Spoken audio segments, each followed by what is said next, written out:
Chapter 1. The Beginning of Things. They were not railway children at the beginning. They lived with their father and mother in London. There were 3 of them. Roberta, she was always called Bobby, and was the oldest. Next came Peter, who wanted to be an engineer when he grew up. And the youngest was Phyllis, who was always trying to be good. Mother was almost always at home, ready to play with the children or to read to them. And she wrote stories, then read them to the children after tea. These 3 lucky children had everything that they needed: pretty clothes, a warm house, and lots of toys. They also had a wonderful father, who was never angry and always ready to play a game. They were very happy, but they did not know how happy until their life in London was over, and they had to live a very different life indeed. The awful change came suddenly. It was Peter's birthday, and he was 10 years old. Among his presents was a toy steam engine, and it quickly became Peter's favourite toy. But after 3 days, the engine went bang. Peter was very unhappy about his broken toy. The others said he cried, but Peter said his eyes were red because he had a cold. When Father came home that day, Peter told him the sad story about his engine, and Father looked at it very carefully. Mother and the children waited. "Is there no hope?" said Peter. "Of course there's hope," said Father, smiling.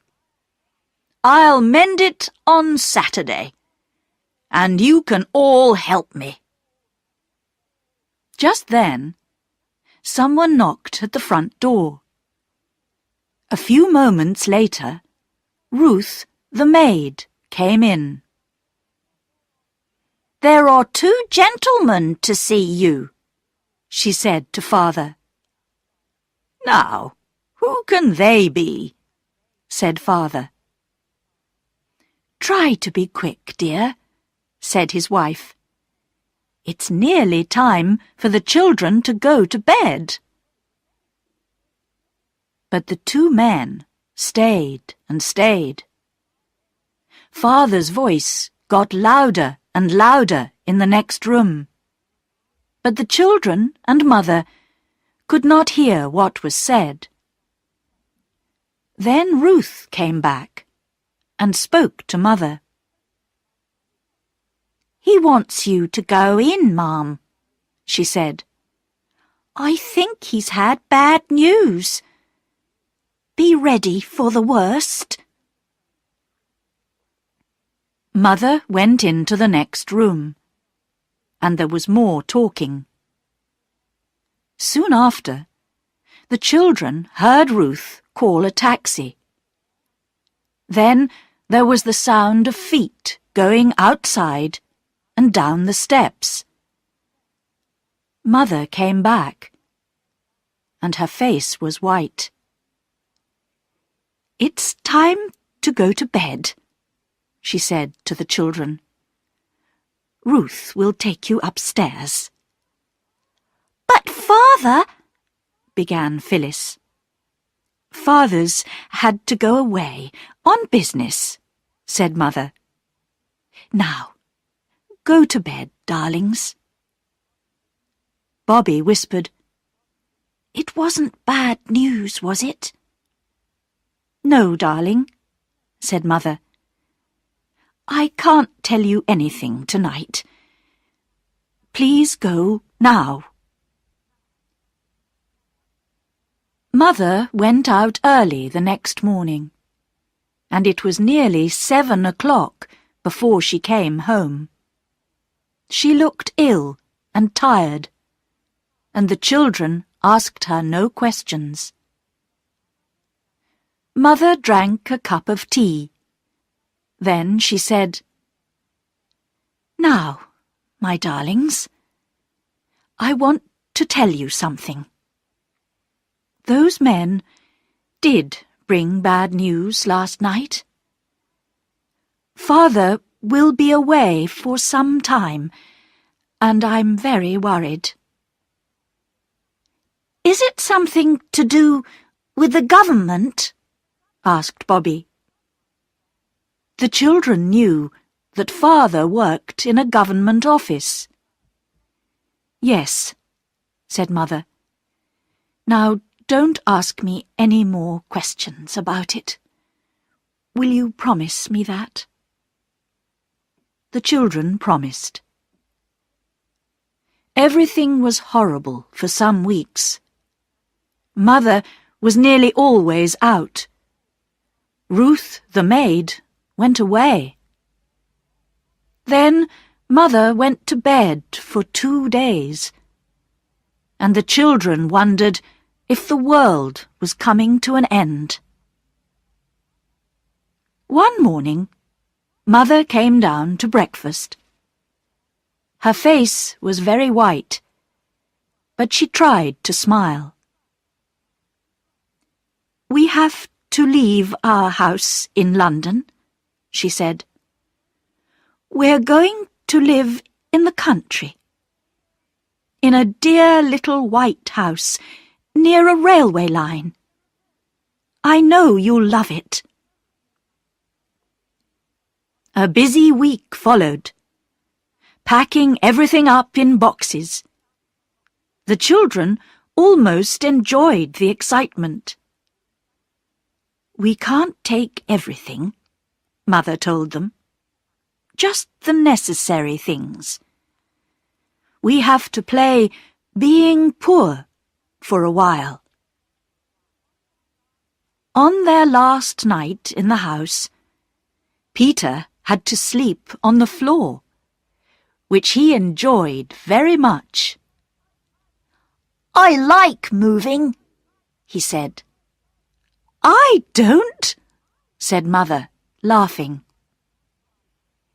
Bobby saw her face when she turned away.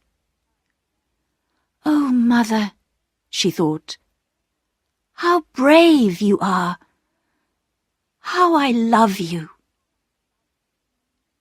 Next day, they went to the railway station and got on a train. At first, they enjoyed looking out of the windows, but then they became sleepy. Later, Mother woke them. "Wake up, dears," she said. "We're there." There were no taxis, and a man with a cart took their boxes. The children and Mother walked behind the cart along a dark, dirty road, which seemed to go across the fields. After a while, a shape appeared in the darkness. "There's the house," said Mother. The cart went along by the garden wall and round to the back door. There were no lights in any of the windows. "Where's Mrs. Viney?" said Mother. "Who's she?" asked Bobby. "A woman from the village. I asked her to clean the place and make our supper," said Mother. "Your train was late," said the man with the cart. "She's probably gone home." "But she has the key," said Mother. "It'll be under the doorstep," said the man. He went to look. "Yes, here it is." They went inside the dark house. There was a large kitchen with a stone floor, but there was no fire, and the room was cold. There was a candle on the table, and the man lit it. Then a noise seemed to come from inside the walls of the house. It sounded like small animals running up and down. Then the cartman went away and shut the door. Immediately, the candle went out. "Oh, I wish we hadn't come," said Phyllis.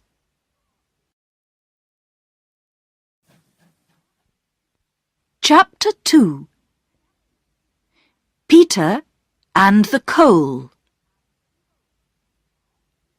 "You've often wanted something to happen," said Mother, lighting the candle again. "And now it has. This is an adventure, isn't it? I told Mrs. Viney to leave our supper ready. I suppose she's put it in the other room. Let's go and see." They looked in the other room, but found no supper. "What a horrible woman," said Mother. "She's taken the money, but got us nothing to eat at all." "Then we can't have any supper," said Phyllis unhappily. "Yes, we can," said Mother. "We can unpack one of the boxes. There's some food from the old house." They found candles in the box, and the girls lit them. Then Bobby fetched coal and wood, and lit a fire. It was a strange supper. Tomatoes, potato chips, dried fruit, and cake. And they drank water out of teacups. After supper, they put sheets and blankets on the beds. Then Mother went to her own room. Very early next morning, Bobby pulled Phyllis's hair to wake her. "Wake up," she said. "We're in the new house. Don't you remember?" They wanted to surprise their mother and get the breakfast ready. But first, they went to look outside. The house seemed to stand in a field near the top of a hill, and they could see a long way. "This place is much prettier than our house in London," said Phyllis. They saw the railway line at the bottom of the hill, and the big black opening of a tunnel. Further away, they could see a high bridge between the hills, but the station was too far away to see. "Let's go and look at the railway," said Peter. "Perhaps there are trains passing." "We can see them from here," said Bobby. So they sat down on a big, flat, comfortable stone in the grass. And when Mother came to look for them at 8 o'clock, they were asleep in the sun. "I've found another room," Mother told them. "The door is in the kitchen. Last night, we thought it was a cupboard." There was a table in the little square room, and on the table was their supper. "There's a letter from Mrs. Viney," explained Mother. "Her son broke his arm, and she went home early. She's coming again later this morning." "Cold meat and apple pie for breakfast?" laughed Peter. "How funny!" But their supper made a wonderful breakfast. All day they helped Mother to unpack and arrange everything in the rooms. It was late in the afternoon when she said, "That's enough work for today. I'll go and lie down for an hour before supper." The children looked at each other. "Where shall we go?" said Bobby, although she already knew the answer. "To the railway, of course!" cried Peter. At the bottom of the hill there was a wooden fence, and there was the railway, with its shining lines, telegraph wires and posts, and signals. They all climbed onto the top of the fence. Suddenly, they heard a noise, which grew louder every second. They looked along the line towards the dark opening of the tunnel. The next moment, the railway lines began to shake, and a train came screaming out of the tunnel. "Oh!" said Bobby, when it had gone. "It was like a great wild animal going by." "It was very exciting," said Peter. "I wonder if it was going to London," said Bobby. "London is where Father is." "Let's go down to the station and find out," said Peter. They walked along the edge of the line, beneath the telegraph wires, to the station. They went up onto the platform and took a quick look into the porter's room. Inside, the porter was half asleep behind a newspaper. There were a great many railway lines at the station. On one side of the big station yard was a large heap of coal, which the steam trains used for their engines. There was a white line on the wall behind, near the top of the heap. Later, when the porter came out onto the platform, Peter asked about the white line. "It's to show how much coal there is in the heap," said the porter. "So we shall know if anybody steals some." The porter was smiling, and Peter thought he was a nice, friendly person. And so the days passed. The children did not go to school now, and Mother spent every day in her room, writing stories. Sometimes she managed to sell a story to a magazine, and then there were cakes for tea. The children did not forget their father, but they did not talk about him much, because they knew that Mother was unhappy. Several times she had told them that they were poor now, but it was difficult to believe this, because there was always enough to eat, and they wore the same nice clothes. But then there were 3 wet days, when the rain came down, and it was very cold. "Can we light a fire?" asked Bobby. "We can't have fires in June," said Mother. "Coal is very expensive." After tea, Peter told his sisters, "I have an idea.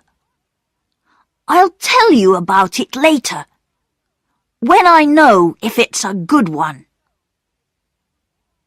And 2 nights later, Peter said to the girls, "Come and help me."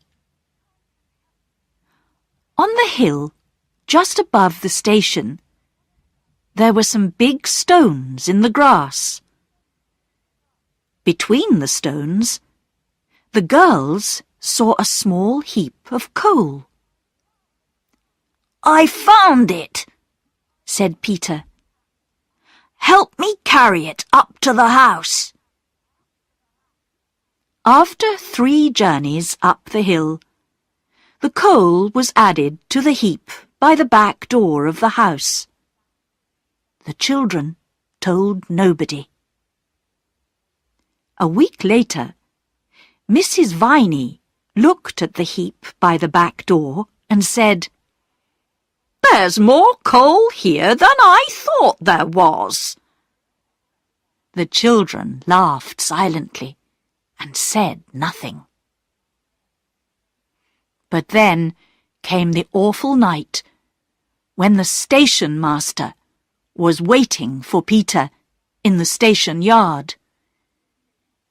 He watched Peter climb onto the large heap of coal by the wall and start to fill a bag. "Now I've caught you, you young thief!" shouted the station master, and he took hold of Peter's coat. "I'm not a thief," said Peter. But he did not sound very sure about it.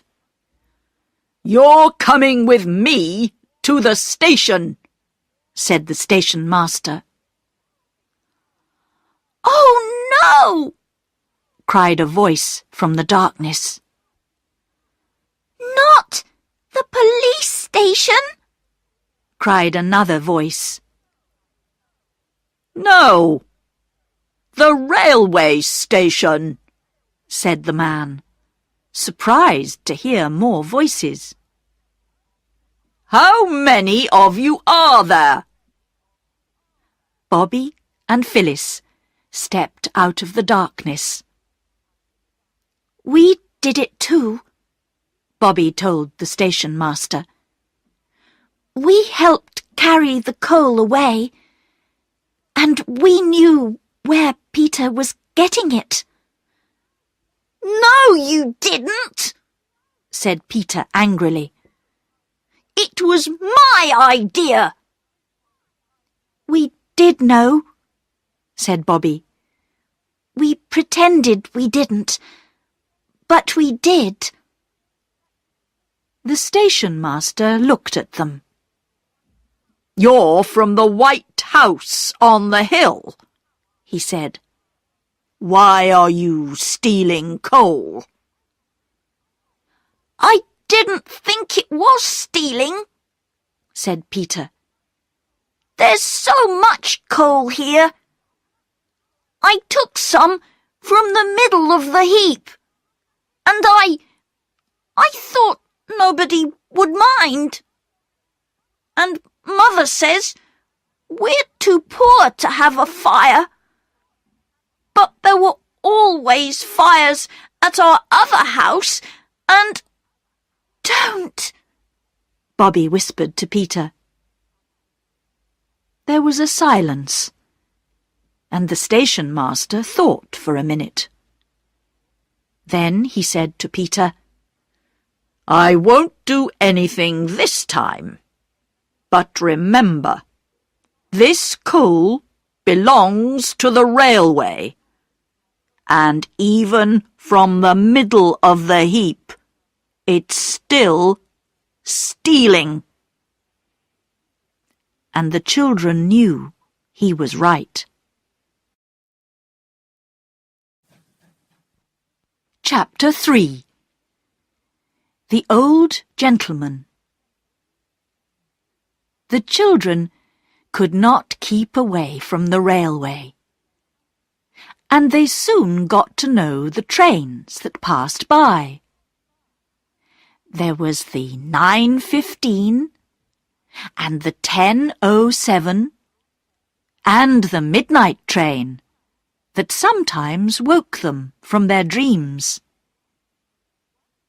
One morning, they were sitting on the fence, waiting for the 9:15, when Phyllis said, "It's going to London, where Father is. Let's all wave as it goes by. Perhaps it's a magic train, and it can take our love to Father." So, when the 9:15 came screaming out of the tunnel, the three children waved, and a hand waved back. It was holding a newspaper, and it belonged to an old gentleman. The old gentleman travelled on the 9:15 every day. He had white hair and looked very nice, and soon they were waving to him every morning. They pretended he knew Father, and that he was taking their love to him. At first, they did not visit the station. After the trouble with the coal, Peter was afraid of seeing the station master again. But then he did see him, on the road to the village one day. "Good morning," said the station master in a friendly way. Good morning," said Peter. "I haven't seen you at the station recently," said the station master. "After the trouble with the coal," began Peter. "That's over and forgotten now," said the station master.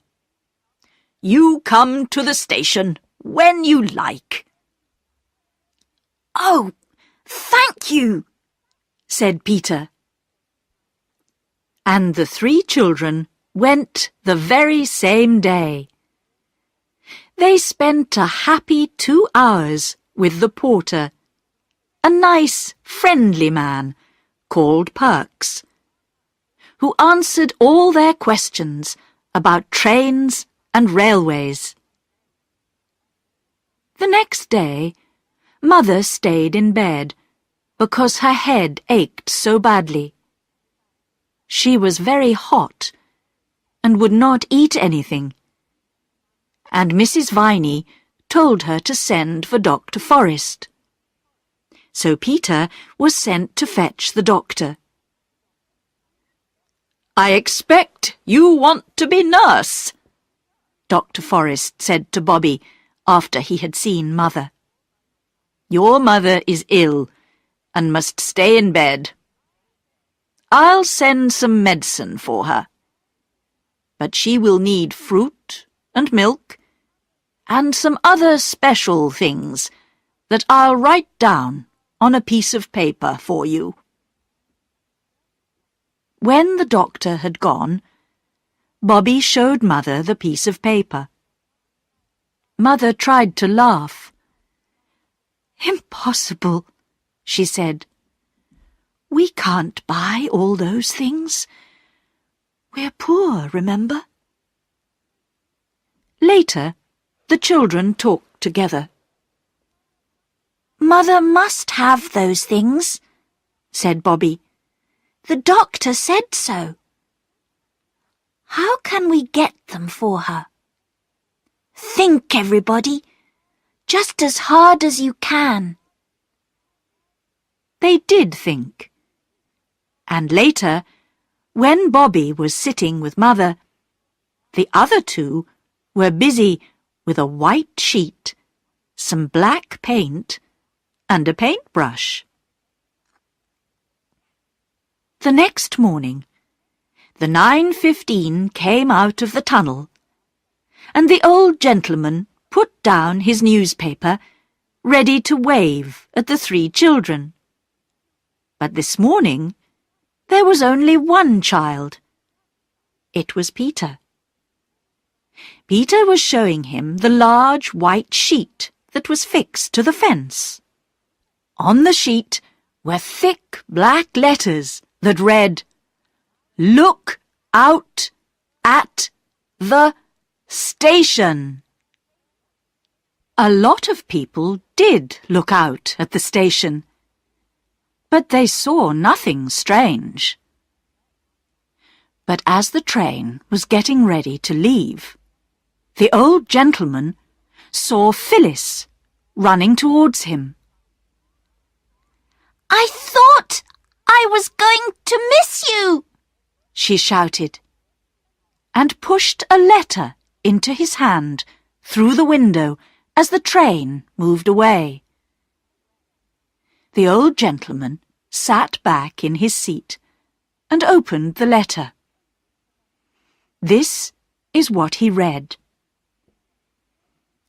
"Dear Mr. We do not know your name. Mother is ill, and the doctor says we must give her these things at the end of the letter. But we haven't got enough money to get them. We do not know anybody here except you, because Father is away, and we do not know his address.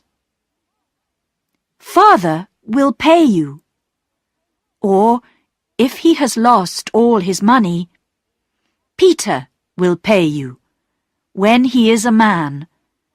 We promise it. Please give the things to the station master, because we do not know which train you come back on.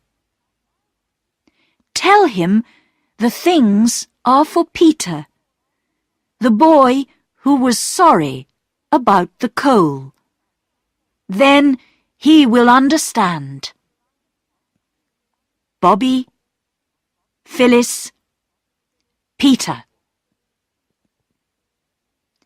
Written below the letter were all the things the doctor had ordered, and the old gentleman read through them.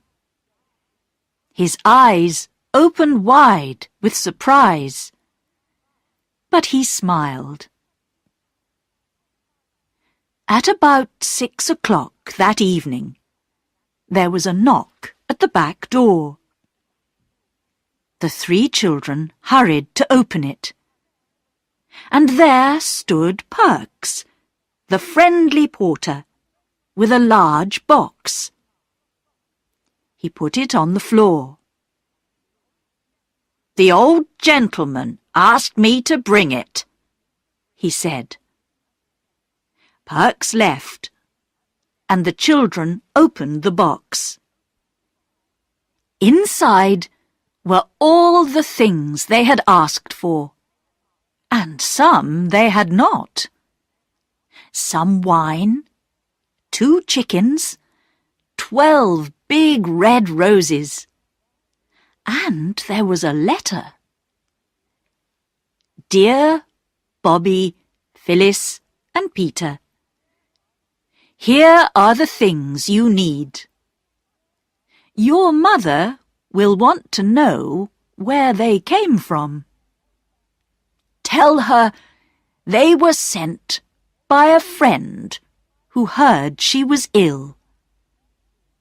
When she is well, you must tell her all about it, of course.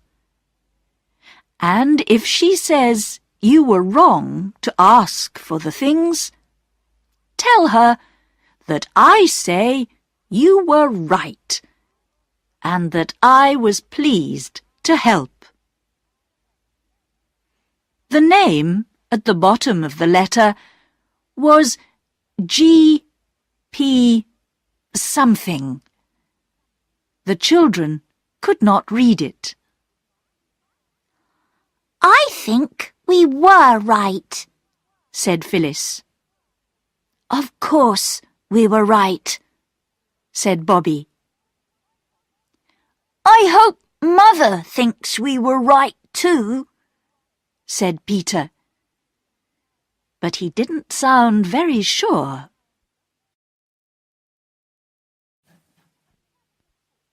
Chapter 4. Bobby's Ride. About 2 weeks later, the old gentleman saw another white sheet with black letters when he looked out of the train. It said, "She is nearly well. Thank you." Then it was time for the children to tell Mother what they had done. It was not easy, but they had to do it. And Mother was very angry indeed. Now listen. It's true that we're poor, she told them. But you must not tell everyone. And you must never, never ask strangers to give you things. We didn't mean to be bad, Mother, cried Bobby. We're sorry, said Phyllis and Peter, crying too. Soon Mother was crying with them. I'll write a letter to the old gentleman and thank him, she said. You can give it to the station master to give him. Now, we won't say any more about it. The day after the children took the letter to the station, it was Bobby's birthday. In the afternoon, she was politely told to go out until tea time. You mustn't see what we're doing, said Phyllis. It's a surprise. Bobby went into the garden, and then she walked across the fields. When she came back, Phyllis and Peter met her at the back door. They were very clean and tidy, and Phyllis was wearing her prettiest dress.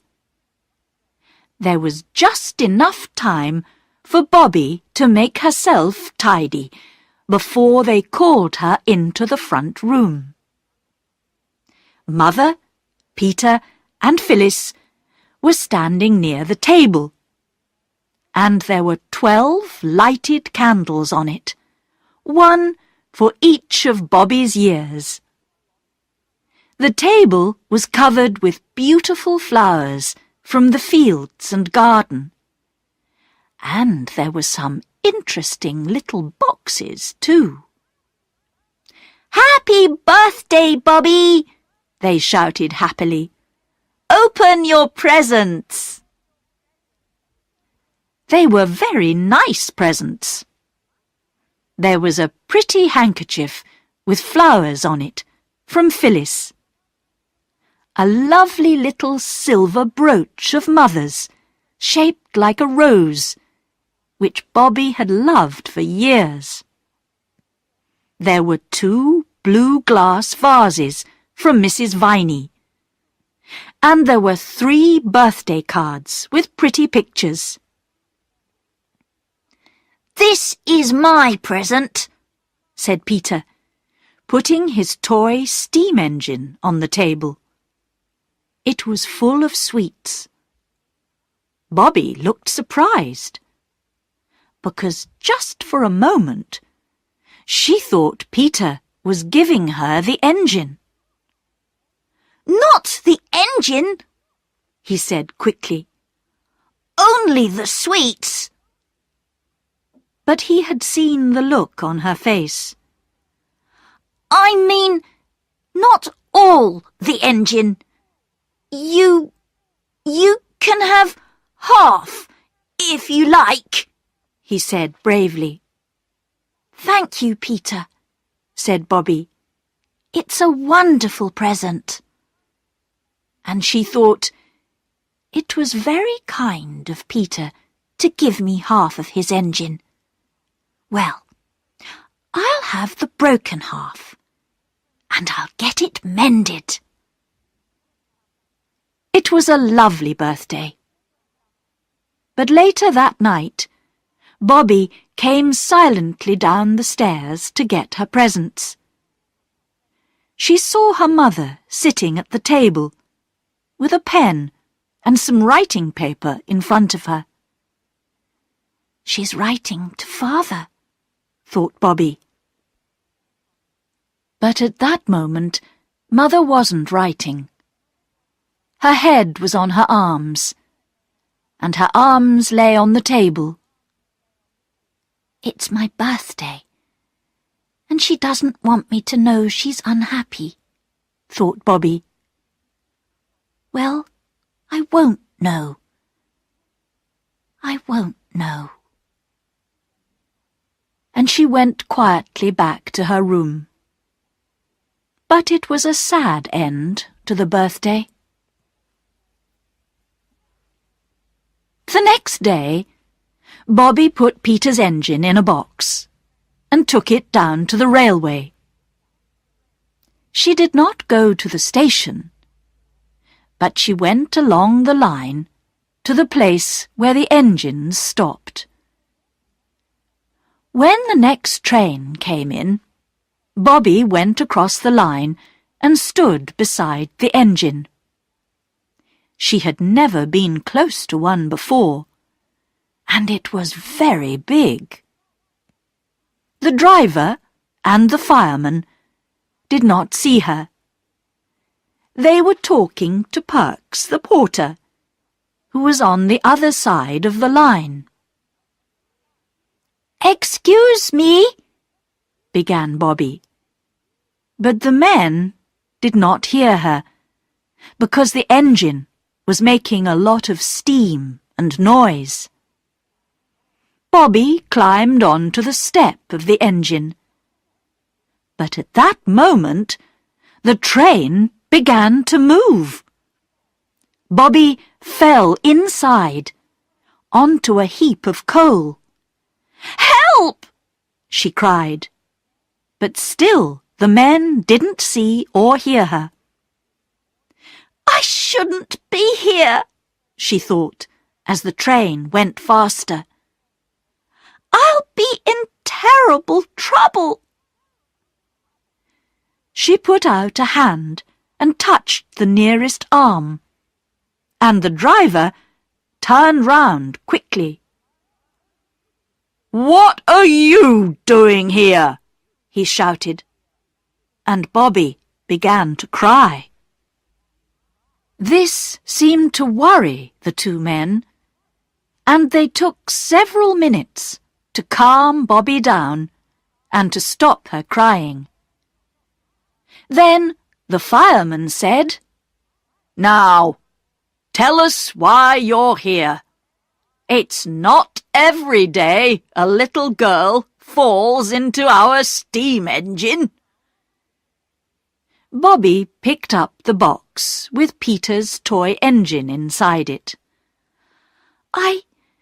I wanted to ask if you could mend this, she explained, and took the engine out of the box.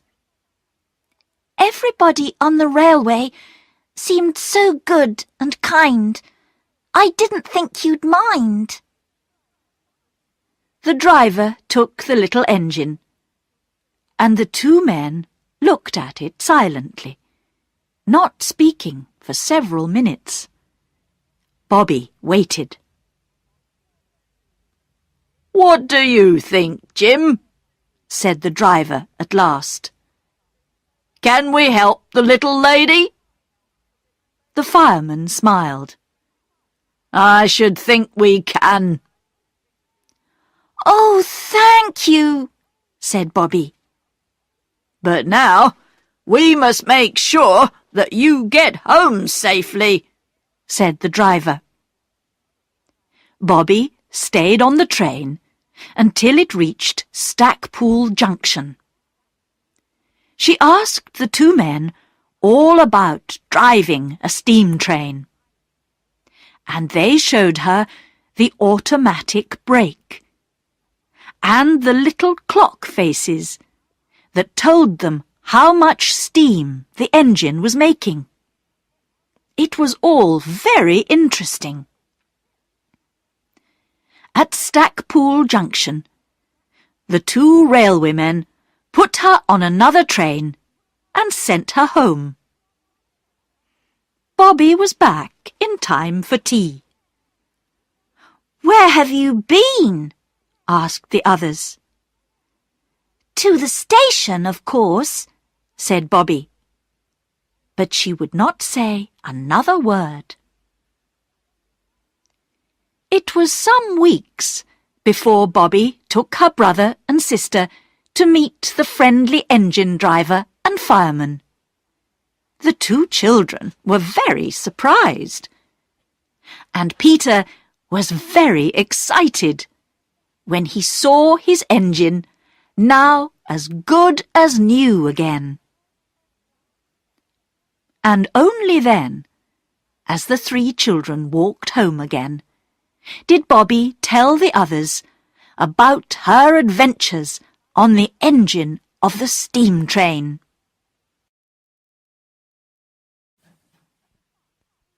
Chapter 5. Saving the Train. One day, the children were walking by the fence along the top of the hill beside the railway line.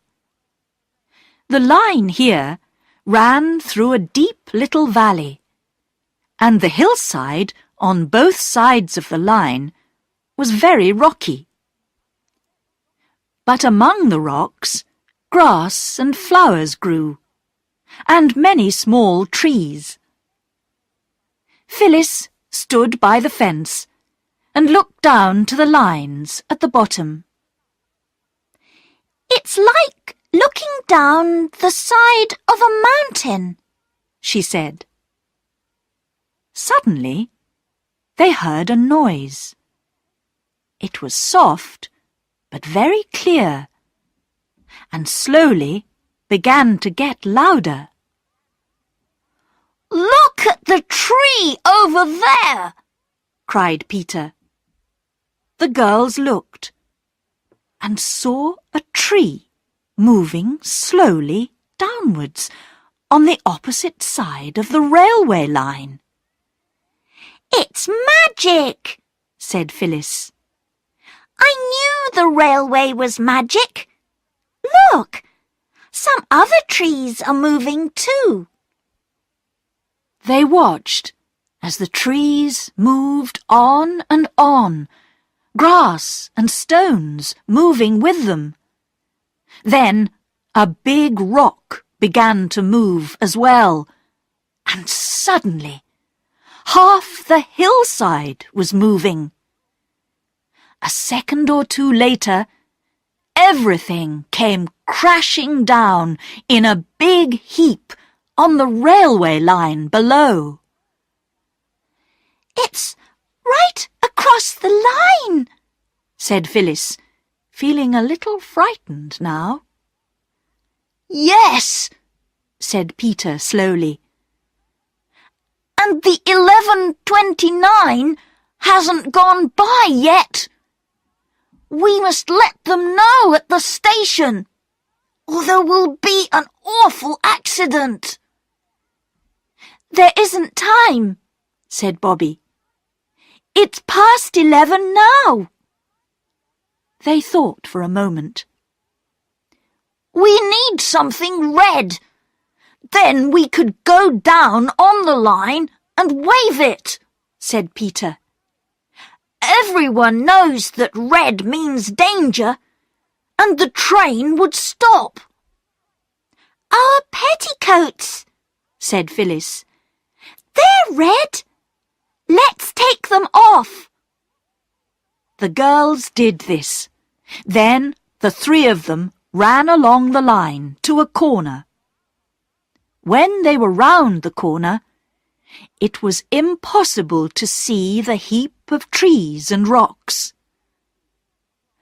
We'll need some sticks as well, said Peter, taking one of the petticoats. Now! He took a knife from his pocket. You're not going to cut them, are you? Said Phyllis. Yes, cut them, said Bobby. If we can't stop the train, there will be a real accident and people will be killed. They cut the petticoats into 6 pieces and put them onto sticks. Now they had 6 red flags. Next, they pushed 2 of the flags into heaps of stones between the lines. Then Bobby and Phyllis each took one, and Peter took the other 2. They stood ready to wave them immediately the train appeared. It seemed a long time before the railway lines began to shake, and they heard the train coming. Wave your flags, ordered Peter. But don't stand on the line, Bobby. The train came very, very fast. The lines began to shake, and the 2 flags that were pushed into the heaps of stones soon fell over. But Bobby ran across and picked up one of them. The train's not going to stop, she shouted. They won't see us. It's no good. She ran on to the line, waving her 2 flags. Get back, Bobby! Shouted Peter. But Bobby did not move from the line. She waved and waved her flags, shouting, Stop! Stop! As the big black engine came towards her. It did stop, but only 20 meters from Bobby. Peter and Phyllis ran along the line to tell the driver about the trees and rocks around the corner. But Bobby couldn't move because her legs were shaking too much. She had to sit down on the ground. But they had saved the train. You're brave and clever children, the driver told them. Some weeks later, a letter arrived at the little white house on the hill.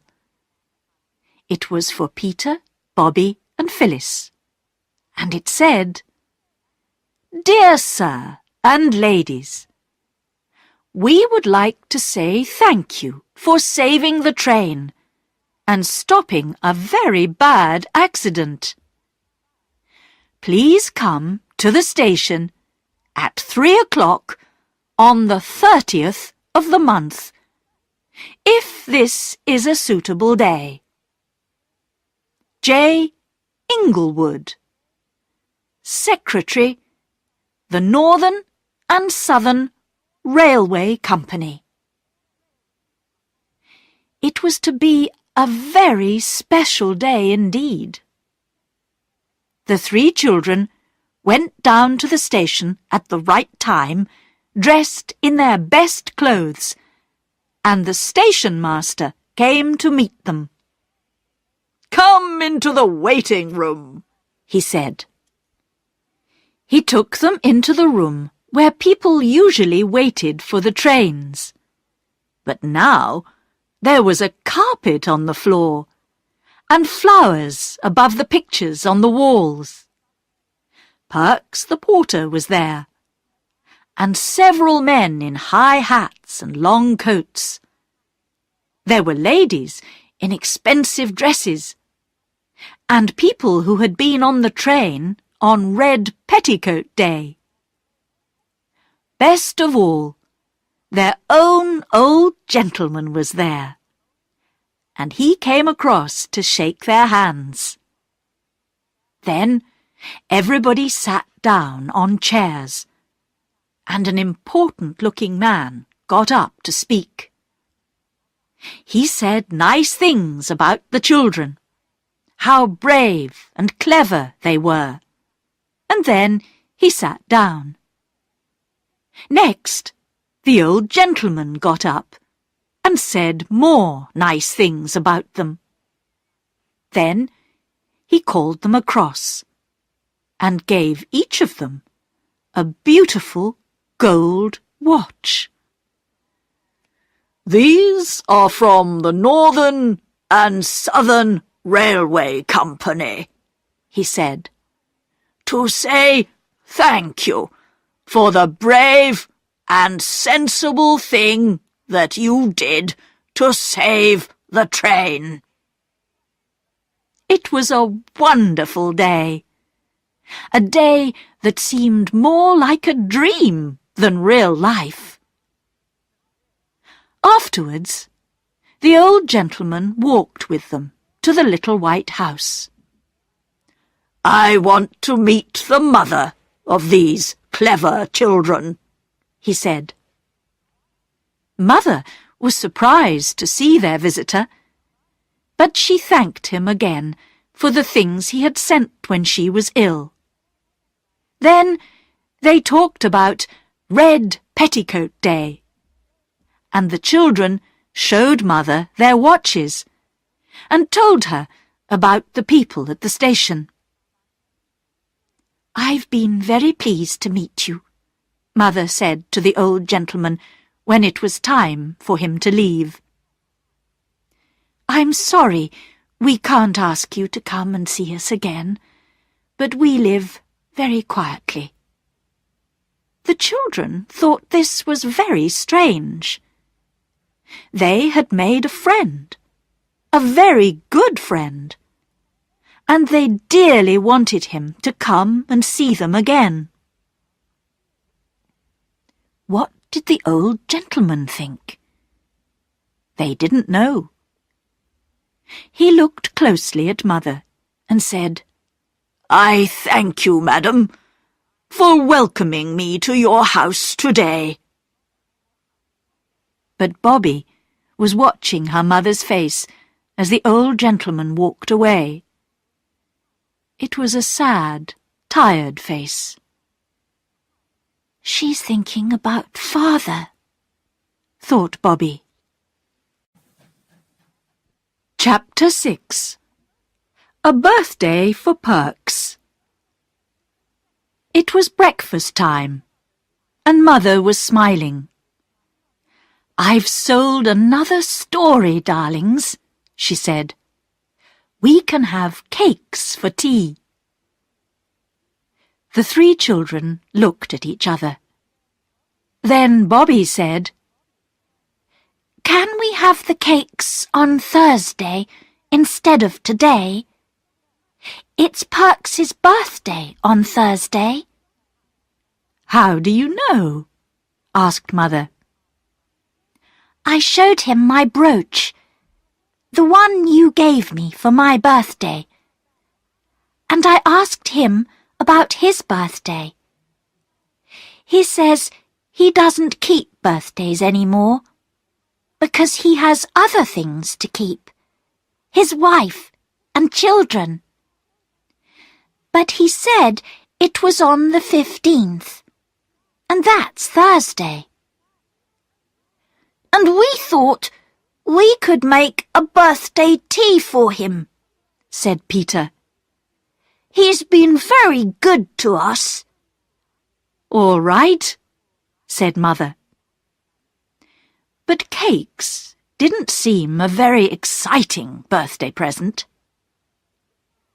We can give him flowers, said Bobby, when they were discussing it in the garden later that day. Then Peter had an idea. Perks is nice to everybody, he said. There must be lots of people in the village who will want to help us give him a nice birthday. Let's ask everybody. Bobby wasn't sure. Mother said we weren't to ask people for things. Not for ourselves, said Peter. It's all right to ask for other people. I'll ask the old gentleman too. So they went to the village. Some people were kind, and some were not. "It's my birthday tomorrow," said old Mrs. Ransom at the post office. "Nobody will remember mine. Why should I give anything to Perks? Go away." But other people gave things. A pipe, a tin of tea, a walking stick. And others promised to give small presents too. Early the next morning, Bobby and Phyllis went into the garden and cut some roses. They put them into a box with one of Bobby's prettiest handkerchiefs. Then they wrote on a piece of paper, "For Mrs. Ransom, for her birthday, with our love," and put it inside the box. Bobby and Phyllis took the box down to the post office and put it inside the door when the old woman wasn't looking. While they were gone, Peter told his mother about Perks's presents. "We're not doing it because he's poor," said Peter, "but because we like him." "I hope he understands that," said Mother. On Thursday morning, the children went to fetch the presents which other people had promised. Eggs, meat, tomatoes. The old lady at the post office was standing outside as they went by. "I want to thank you for the roses," she said. "We're pleased you liked them," said Phyllis. "And here's your box," said Mrs. Ransom, giving it back to them. It was now full of shiny red apples. She smiled. "The Perkses' children will like them. And I've got a pram in the back of the shop. It was for my daughter's first child, but the child died after 6 months. I'd like Mrs. Perks to have it for her little boy. Will you take it?" "Thank you," said Bobby. "We will." The children put all the presents in the pram, and at 3 o'clock they pushed it to the Perkses' little yellow house. Mrs. Perks and her young children were surprised to see them. "We know it's Mr. Perks's birthday," said Peter, and we've brought some presents for him." The woman's eyes got bigger and bigger with surprise as each thing was taken from the pram. "Perks has never had a birthday like it," she said.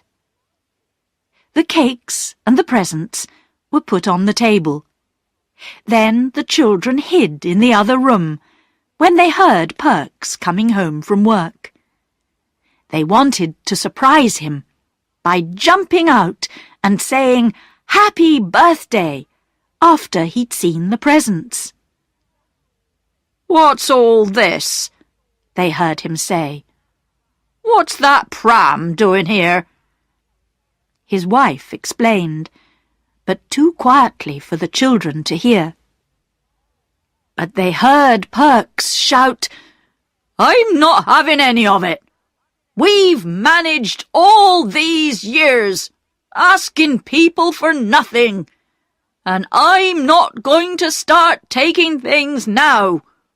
We may be poor, but we don't need charity."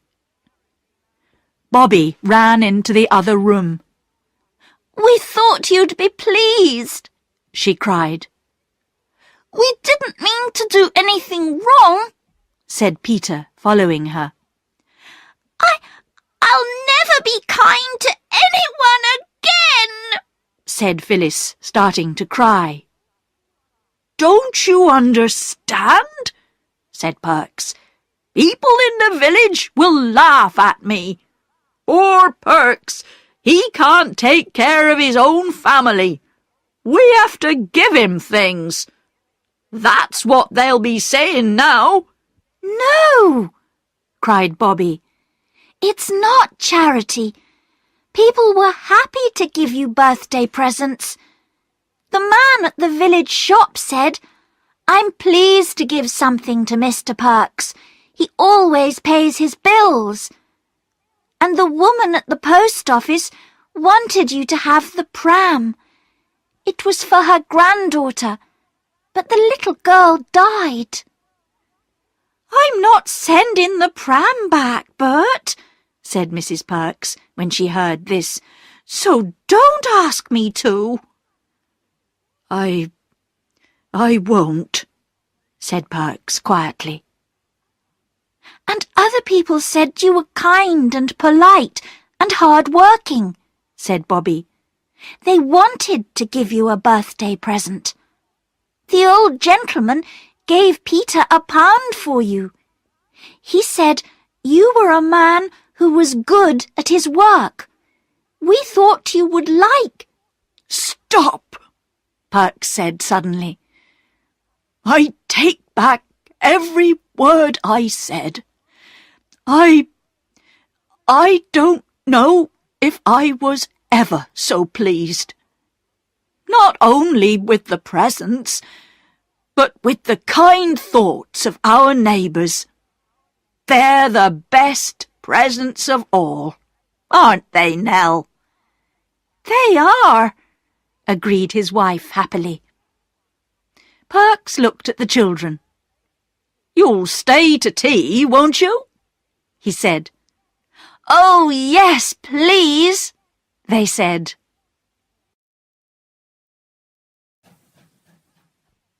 Chapter 7. The Terrible Secret. When the children first went to live at the White House, they talked about Father a lot and were always asking questions about him. But as time passed, their questions seemed to make Mother unhappy, so they stopped asking them. But they never forgot him. Bobby thought about Father often. She knew her mother was unhappy, and she worried a lot about that.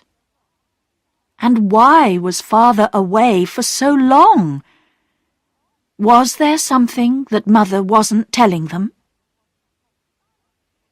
The answer came on the day she went to the station to fetch the magazines. They were old magazines, which people left on trains or in the waiting room. Perks said the children could have them to read.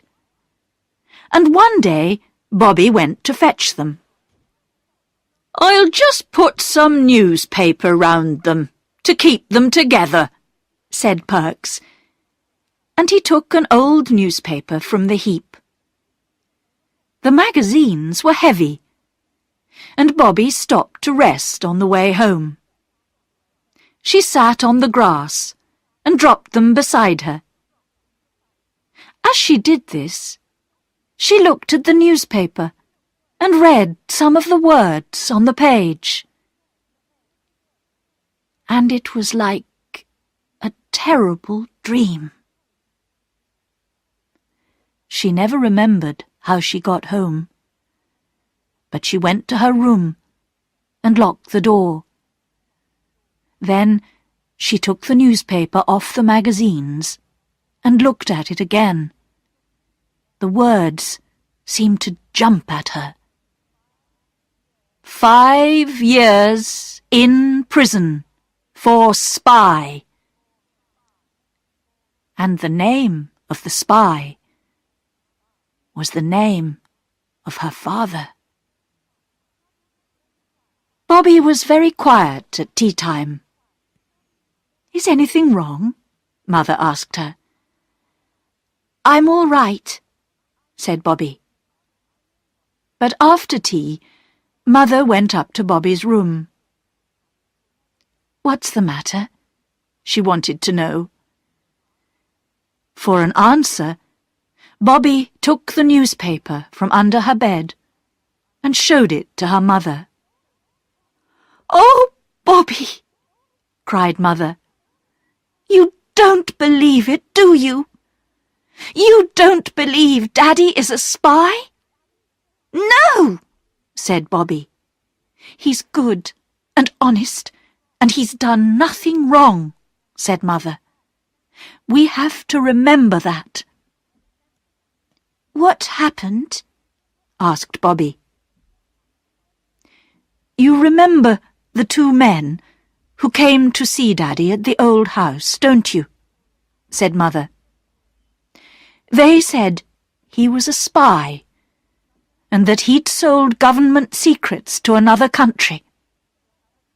There were some letters in Daddy's desk at his office. When the police saw them, they were sure Daddy was a spy." "But how did the letters get into his desk?" asked Bobby. "Somebody put them there," said Mother. "And that person is the real spy." "Who?" said Bobby. "Who put the letters there?" "I don't know," said Mother. "But the man who got Daddy's job never liked him, and he always wanted Daddy's job." "Is he an honest man?" asked Bobby. "Daddy was never really sure," said Mother. "Can't we explain all this to someone?" said Bobby. "I've tried, but nobody will listen," said Mother sadly. "I've tried everything. There's nothing we can do, except be brave and patient. Now, we won't talk of this any more, my darling. Try not to think of it. It's easier for me if you can be happy and enjoy things." But Bobby did think about it. She did not talk to Peter or Phyllis, but she wrote a letter to the old gentleman. "My dear friend, you see what is in this newspaper. It is not true. Father never did it. Mother says someone put the letters in Father's desk, and she thinks it is the man who got Father's job. But nobody listens to her. You are good and clever. Can you find out the name of the real spy? It is not Father. Peter and Phyllis don't know he is in prison. Can you help me? Oh, do help me. With love, from your friend, Bobby. She put the page of the newspaper with her letter and took it to the station. Bobby asked the station master to give it to the old gentleman the next morning. Now she could only wait and see what happened.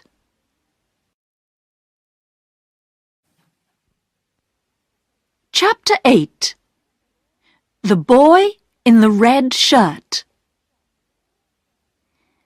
The boys from the school in Maidbridge are having a paper chase today, said Bobby the next morning. Parks thinks they'll go along beside the railway line. We could go and watch. There were men working on the railway line, and the children began by watching them. They almost forgot the paper chase, and were surprised when a voice said, "Let me pass, please." It was the first boy from the school. He's the hare, explained Bobby. All the other boys are the hounds, and they have to chase after him. There was a bag under the hare's arm. It was full of pieces of paper, which he dropped behind him for the other boys to follow. They watched as he ran into the black mouth of the tunnel. The workmen watched him too. "He shouldn't go in there," said one. "It's only a game," said another. "Passengers shouldn't cross the line." "He's not a passenger." Then came the hounds, following the pieces of white paper. They came down the steps at the side of the tunnel and disappeared into the darkness. The last boy was wearing a red shirt. "Will they take long to get through the tunnel?" asked Peter. "An hour or more," guessed one of the men. "Let's go across the top of the hill and see them come out the other end of the tunnel," Peter said to his sisters. The tunnel was cut through a hill.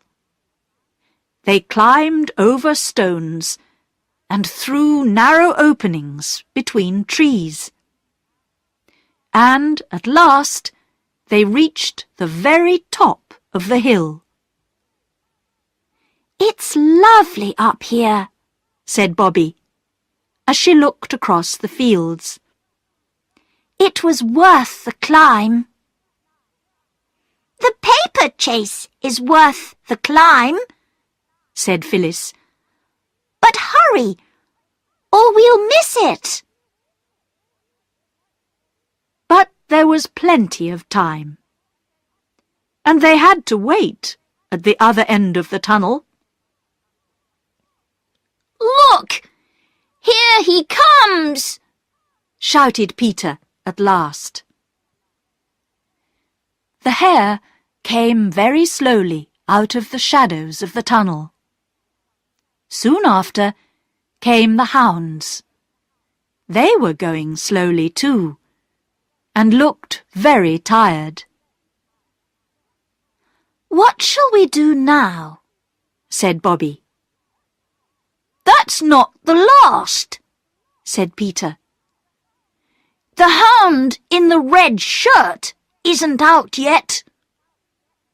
They waited and waited, but the boy did not appear.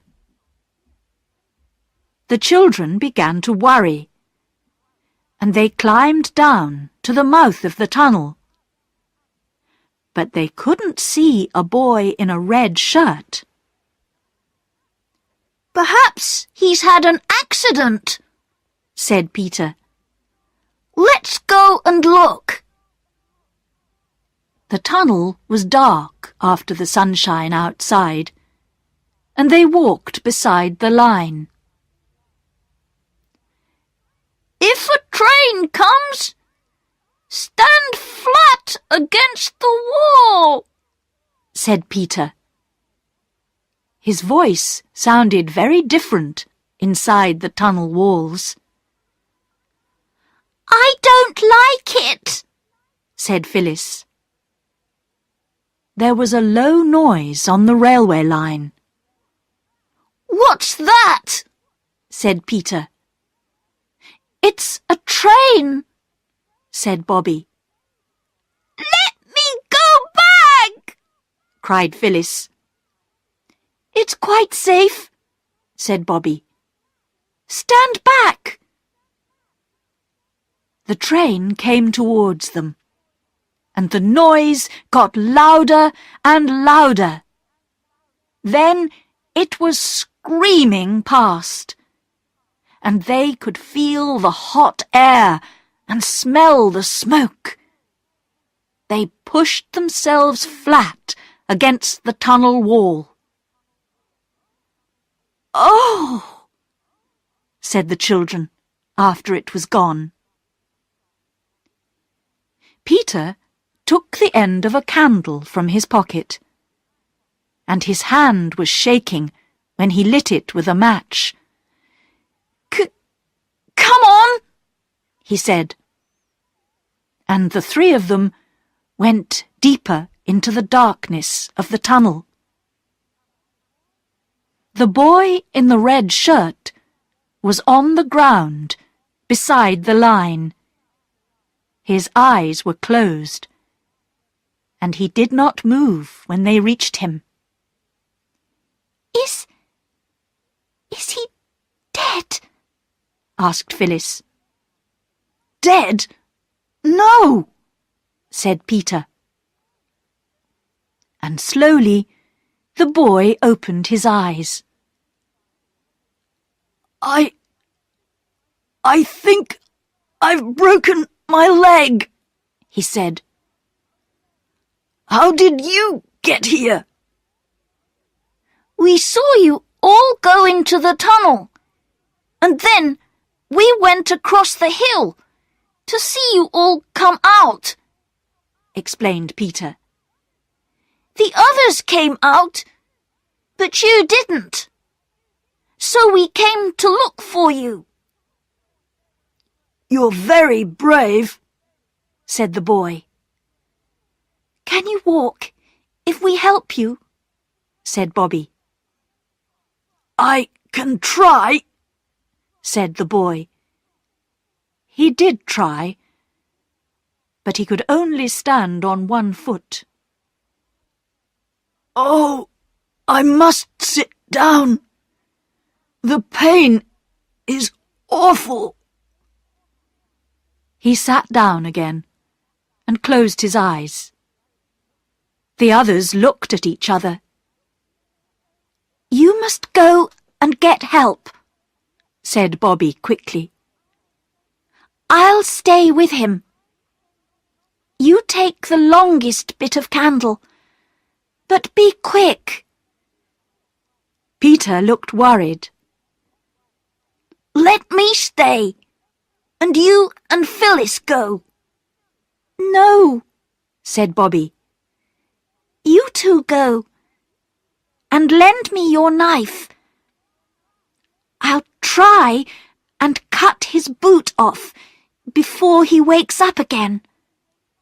Just be quick." Bobby watched their figures disappear, then put her little candle beside the boy's foot. She used Peter's knife to cut off the boot. Then she looked at the broken leg. "It needs something soft under it," she thought. and then remembered her petticoat. She took it off and carefully put it under the boy's leg. He woke up a few minutes later. "What's your name?" asked Bobby. "Jim," he said. "Mine is Bobby," she said. "Peter and Phyllis have gone to get some help." "Why didn't you go with them?" he said. "Someone had to stay with you," said Bobby. "I must put out the candle, or it will burn itself out." "Are you afraid of the dark, Bobby?" asked Jim, when they were sitting in the darkness. Not very afraid," said Bobby. "But—" "Let's hold hands," said Jim. He put his large hand over her small one. Then they sat and waited. Peter and Phyllis went to a farm to get help. When the two children got back to the tunnel with the men from the farm, they found Bobby and Jim asleep. The men carried Jim on a piece of flat wood. "Where does he live?" asked one of them. "In Northumberland," answered Bobby. "He told me while we were waiting." "I'm at a school in Maidbridge," said Jim. "I suppose I must get back there." "A doctor ought to see you first," said the man. "Bring him to our house," said Bobby. "It's not far along the road. I'm sure Mother will say it's all right." Mother did say it was all right, although she was a little surprised at first. Then Bobby explained. "I'm sorry to be so much trouble," Jim said to Mother as the men carried him in. His face was white with pain. "Don't worry, you poor dear," said Mother. "You must go to bed, and I'll send for Dr. Forrest." Mother also sent a message to Jim's school to tell them what had happened. "My grandfather lives near here," said Jim. "Then I'll write and tell him too," said Mother. "I'm sure he'll want to know. What's his name?" After breakfast the next day, someone knocked at the front door. "That will be the doctor again," said Mother. She went out of the kitchen and closed the door. But it wasn't the doctor. The children listened as Mother and the visitor went upstairs. They heard them talking and were sure that they knew the voice of the visitor. But who was it? After a while, the bedroom door opened, and they heard Mother and the visitor come down and go into the front room of the house. Then they heard Mother calling, "Bobby!" Mother was in the hall. "Jim's grandfather has come," she said. "He wants to see you all." They followed Mother into the other room. And there sat their own old gentleman. "Oh, it's you!" cried Bobby. "How wonderful!" said Peter. "But you're not going to take Jim away, are you? I was hoping he could stay." The old gentleman smiled. "No," he said. "Your mother is very kind. She has agreed to let Jim stay here. I thought of sending a nurse, but your mother was good enough to agree to be his nurse herself." "But what about her writing?" said Peter, before anyone could stop him. "There won't be anything for him to eat if she doesn't write." The old gentleman smiled kindly at Mother. "She has agreed to stop her writing for a while and become head nurse of my hospital."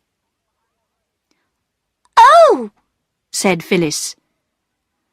"Will we have to go away from the White House and the railway and everything?" "No, no, darling," Mother said quickly. "The hospital is here, at this house." "And my unlucky Jim is the only one needing a nurse," said the old gentleman. "But there will be a maid and someone to cook the meals until Jim is well."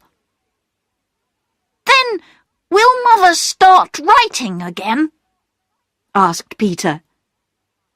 "Perhaps something nice will happen, and she won't have to," said the old gentleman. "Take care of your mother, my dears. She's a woman in a million. Now, perhaps Bobby can take me to the door?" The two of them went outside, and the old gentleman said, "I got your letter, my child, but it wasn't necessary. When I read about your father in the newspapers at the time, I began trying to find out things. I haven't done much yet, but I have hopes, my dear. I have hopes." "Oh," said Bobby, crying a little. "But keep your secret a little longer," he said. "You don't think Father did it, do you?" said Bobby. "Oh, say you don't." "I'm sure he didn't," said the old gentleman. Chapter 9. The Man at the Station. Life at the White House was never quite the same again. Jim's leg got better and better, and he told them stories about his school. And now Mother was not writing stories every day. She was able to teach the children their lessons. "I wonder if the railway misses us," said Phyllis one day. "We never go and see it now." "It seems ungrateful," said Bobby. "We loved it when there wasn't anyone to play with. And we've stopped waving to the 9:15 and sending our love to Father by it." "Let's begin again," said Phyllis. So the next morning, they ran down to the fence and watched the 9:15 come out of the tunnel. "Take our love to Father," they cried as they waved their handkerchiefs. The old gentleman waved from his window, and there was nothing strange about that, because he had always waved. But now, hands and handkerchiefs and newspapers waved from every window of the train, and smiling faces looked up at the children on the fence. "Well," said Phyllis. "what does it mean?" said Peter. "Perhaps the old gentleman told the people to wave," said Bobby. But she had a strange feeling inside her. A feeling that something was going to happen. Lessons with Mother were difficult for Bobby that morning. She found it hard to think about them. "What is it, my darling?" asked Mother. "You don't feel ill, do you?" "I don't know," answered Bobby. "Perhaps I'd feel better in the garden." But the trees and the flowers all seemed to be waiting for something to happen. It was one of those quiet September days when everything does seem to be waiting. "I'll go down to the station and talk to Perks," she thought. Everyone seemed to have a newspaper in their hand that morning. Several people waved theirs at Bobby and smiled as she went by. People who never usually waved or smiled at her. "How strange," she thought. Perks wasn't anywhere on the platform, and Bobby had only the station cat to talk to. "How kind and friendly everybody is today," she said to the cat. Perks appeared when it was time for the 11:54 to arrive. He had a newspaper too. "Hello," he said to Bobby. "I saw it in the paper, and I've never been so pleased about anything in all my life." "What did you see in the paper?" asked Bobby. But already the 11:54 was steaming into the station, and Perks was looking in all the windows. Only 3 people got out of the train. The first was a woman with 3 boxes of chickens. The second was a woman with a brown suitcase. And the third... "Oh, my daddy! My daddy!" cried Bobby. That scream went like a knife into the heart of everyone on the train. People put their heads out of windows and saw the tall, white-faced man and the little girl with their arms around each other. "I knew something wonderful was going to happen," said Bobby as they went up the road. "But I didn't think it was going to be this. Oh, my daddy!" "Didn't Mother get my letter?" asked Father. "There weren't any letters this morning," said Bobby. "Oh, Daddy, it really is you, isn't it?" He held her hand and said, "You must go in by yourself and tell Mother very quietly that it's all right. They've caught the man who did it. Everyone knows now that your daddy isn't a spy." "We always knew you weren't," said Bobby. "Me and Mother and our old gentleman." "Yes," said Father. "It's him I must thank." And now they are going across the field. Bobby goes into the house, trying to find the right words to tell Mother that Father has come home.